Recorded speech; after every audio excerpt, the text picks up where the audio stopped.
தமிழக சட்டமன்றத்தில் பேசிய முதல்வர் விஜய், கொளத்தூர்ல 5 நிமிஷம் பேசினதுக்கே ஆட்டம் ஆடிடுச்சு என பேசியதால் சலசலப்பு நிலவியது. திமுகவினர் சட்டமன்றத்தில் வெளிநடப்பு செய்தனர். தமிழக முதல்வர் ஜோசப் விஜய் செவ்வாயன்று சட்டசபையில் தனது அரசு சாமானிய குடிமகனின் அரசு என்று குறிப்பிட்டார். ஆளுநர் உரைக்கு நன்றி தெரிவிக்கும் தீர்மானத்தின் மீது பேசிய அவர், அரசியல் வேறுபாடுகளை கடந்து மக்கள் நலனுக்காக உழைக்க வேண்டும் என்று வலியுறுத்தினார். 2026 தேர்தலில் நாங்கள் மதம் மற்றும் ஜாதி தடைகளை உடைத்தெறிந்தோம் என்று அவர் கூறினார். சட்டசபையில் அவர் மேலும் பேசுகையில், நமக்குள் கருத்து வேறுபாடுகள் இருக்கலாம், ஆனால் மக்களின் நலனுக்காக நாம் அனைவரும் ஒன்றிணைந்து செயல்பட வேண்டும். பெரம்பூர் மற்றும் திருச்சிராப்பள்ளி கிழக்கு தொகுதி மக்களுக்கு என் நன்றிகள் என்றார். தொடர்ந்து பேசிய முதல்வர், நான் நேரடியாக சினிமா ஷூட்டிங் செட்டில் இருந்து முதலமைச்சர் ஆகிவிட்டதாக சிலர் சொல்கிறார்கள். அவர்களுடைய பாணியிலேயே சொல்ல வேண்டும் என்றால் அது வெறும் ரீல் தான். நாங்கள் ரசிகர் மன்றமாக செயல்பட்ட பொழுதே மக்களுடன் துணை நின்றோம் என்று பதிலடி கொடுத்தார்.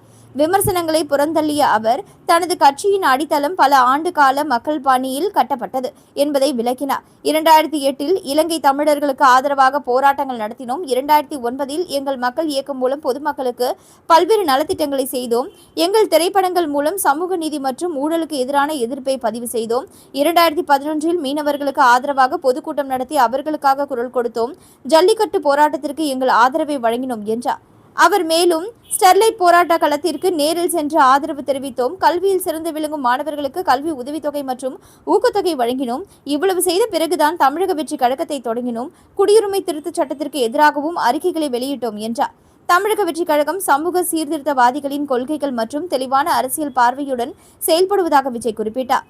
பெரியாரின் கடவுள் மறுப்பு கொள்கையை நாங்கள் ஏற்கவில்லை, ஆனால் அவரது பரந்த கொள்கைகளை முழுமையாக ஏற்றுக்கொண்டோம். யாருடைய சித்தாந்தத்திற்கும் நாங்கள் எதிரானவர்கள் அல்ல என்பதை எப்பொழுதும் தெளிவுபடுத்தி உள்ளோம். டாக்டர் அம்பேத்கரின் சமவாய்ப்பு மற்றும் சமூக நீதி கொள்கைகளை நாங்கள் ஏற்றுக்கொண்டோம். காமராஜரின் நேர்மையான நிர்வாகத்தை எங்கள் வழிகாட்டியாக கொண்டோம். எங்கள் அரசியல் எதிரிகள் யார், சித்தானந்த எதிரிகள் யார் என்பதை நாங்கள் தெளிவாக அடையாளம் கண்டுள்ளோம். தனது வியூகத்தின் முக்கியத்துவத்தை விளக்கிய அவர், பெரும்பாலானோர் முதலில் கட்சியை தொடங்கிவிட்ட பிறகு மக்களிடம் செல்வார்கள். நாங்களோ முதலில் மக்களிடம் சென்றுவிட்டு தான் கட்சியை தொடங்கினோம். இதை புரிந்து கொள்ளாதவர்கள் தான் எங்களை வெறும் நடிகர் கட்சி என்று நிராகரிக்கிறார்கள். 2026 தேர்தலில் நாங்கள் எந்த கூட்டணியும் இல்லாமல் தனித்து போட்டியிட்டோம். மக்கள் எங்களை தெளிவாக புரிந்து கொண்டதால் 35% வாக்குகளை பெற்றோம். 1.72 கோடி வாக்குகளை பெற்று ஒரு பெரிய தனி அரசியல் சக்தியாக உருவெடுத்தோம். அதனால்தான் இப்பொழுது நாங்கள் ஆட்சியில் அமர்ந்திருக்கிறோம். 2.25 வருடத்தில் இதை சாதித்து விட்டதாக சிலர் கிண்டல் செய்கிறார்கள். ஆனால் இந்த பயணத்தில் நாங்கள் சந்தித்த சவால்களும் சிரமங்களும் அனைவருக்கும் தெரியும் என்றார். அதோடு ஒரு குட்டி கதை ஒன்றை சொல்லிய முதல்வர் விஜய், ஒரு ஊர்ல ஒரு பெரியவர் வெயில் ரொம்ப ஜாஸ்தியா இருக்குதுன்னு கண்ணில் கையை வச்சுக்கிட்டு தேடிக்கிட்டு இருந்தாராம். அப்பொழுது ஒரு சின்ன பையன், என்ன தேடுறீங்க என கேட்டிருக்கிறான். அதற்கு அவர், ஒண்ணுமில்ல தம்பி, உங்க அப்பா இங்க இருப்பார்னு சொன்னாங்க, அதான் தேடிக்கிட்டு இருக்கேன். உங்க அப்பாவையே காணோம் என கூறி, எங்களுக்கும் இது மாதிரி நக்கல் நையாண்டியா சம்பந்தம் இல்லாமல் பேச தெரியும் என கூறினார். 5 நிமிஷம் பேசினதுக்கே கொளத்தூர் இந்த ஆட்டம் ஆடிடுச்சு. இப்போ பேசுன்னு சொன்னா நான் என்ன பண்றது என விஜய் கேட்க அரங்கமே சிரிப்பலையில் அதிர்ந்தது. மேலும் தனது அரசு சாமானிய குடிமகனை பிரதிநிதித்துவப்படுத்தப்படுகிறது என்றும் தனது வெற்றி மக்களின் சேவையின் மூலம் கடினமாக பெறப்பட்டது என்றும் விஜய் கூறினார்.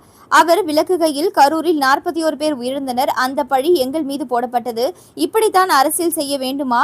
அண்ணா காலத்தில் சாமானிய மக்கள் அரசு இருந்தது போலவும், எம்ஜிஆர் காலத்தில் மிக சாமானிய மக்கள் அரசு இருந்தது போலவும் இந்த விஜய் தலைமையிலான அரசு மிக மிக சாமானிய மக்களுக்கான அரசு என்று கூறி தனது உரையை முடித்தார். மேலும் இது போன்ற முக்கிய செய்திகளை உடனுக்குடன் நீங்க தெரிஞ்சுக்கணும். நியூஸ் சமர் சேனலை சப்ஸ்கிரைப் பண்ணிக்கோங்க. உடனுக்குடன் அப்டேட்ஸ்க்கு பக்கத்தில் இருக்கக்கூடிய பெல் பட்டனையும் கிளிக் பண்ணிக்கோங்க.